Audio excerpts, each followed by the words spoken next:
اللہم صلی علی محمد عبدک و رسولک و صلی علی المؤمنین والمؤمنات والمسلمین. سب ساتھی درود شریف پڑھ لیں. کہتے ہیں 7ویں جمعرات کو مرحوم کے بستر ختم میں رکھنا کیسا ہے؟ ہاں، کوئی بھی چیز ہو، 7ویں جمعرات نہ ہو، آپ فوت ہونے کے اگلے دن بعد ہی اپنے والد، والدہ، بھائی، چاچا، تایا، اس کے لیے کوئی بھی چیز کسی کو بھی دیں گے تو وہ ثواب ہوگا.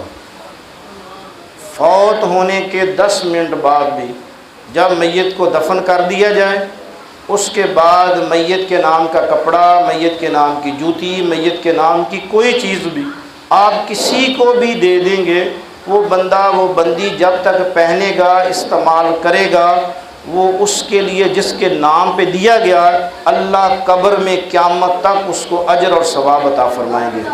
اور یہ بلکہ بڑے بڑے محدثین نے لکھا ہے کہ کوشش کیا کریں کہ میرے آقا نے جو فرمایا نا، اگر قیامت کے دن جنت میں حکم ہوا جنتیوں کو کام کرنے کا، تو حکم ہوگا کہ کپڑا بیچو. جنت میں جنتیوں کو حکم ہوا کام کرنے کا تو کپڑا بیچو.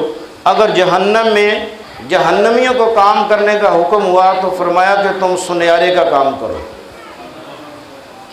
مثلا کسی کی دل آزاری نہیں، یہ حدیث مبارکہ ہے. اللہ سب کا ایمان محفوظ رکھے.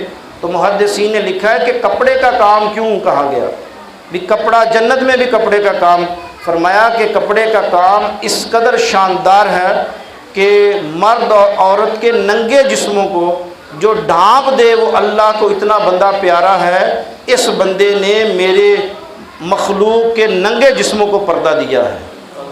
ننگے جسموں کو پردہ دینے والے کی اتنی شان ہے. تو جو بندہ غریب کو جوتی لے کے دے، کپڑا لے کے دے کہ یہ میری والدہ کے نام پہ ہے، جب وہ بیچارہ پہنے گا تو اللہ قبر میں آپ کی والدہ، والد کے نام کے اوپر جو ہے اللہ اس کو بہشت کے پردے عطا فرمائیں گے، بہشت کے لباس عطا فرمائیں گے، اللہ جنت کی ٹھنڈی ہوائیں ان کو عطا فرمائیں گے.